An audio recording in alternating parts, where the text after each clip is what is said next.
మనము ఇతరులను ప్రేమిస్తున్నామా, ద్వేషిస్తున్నామా? ఈరోజు కాస్త పరీక్షించుకుందాం. చరిత్రలో ఒక తండ్రికి 2 కుమారులు ఉండేవారు. పెద్దవాడు చెడ్డముది మనసు కలిగినవాడు, చిన్నవాడు నీతి కలిగినవాడు. వీరిద్దరు కూడా దేవునికి అర్పణను తెచ్చారు. చిన్నవాని అర్పణ దేవుడు అంగీకరిస్తే పెద్దవాని అర్పణను అంగీకరించలేదు. అప్పుడు పెద్దవాడు చిన్నవాని పైన పడి చంపినట్లుగా మనకు చరిత్ర చెబుతుంది.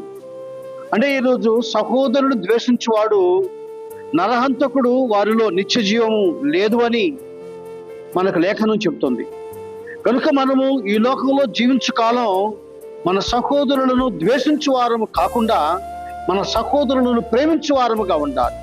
ఒకరి పట్ల ఒకరికి ప్రేమ అనురాగములు ఉన్నప్పుడు ఆ సహోదరులు ఇద్దరు కూడా సజీవులై దేవుని మహిమపరచగలిగే వారుగా ఉంటారు.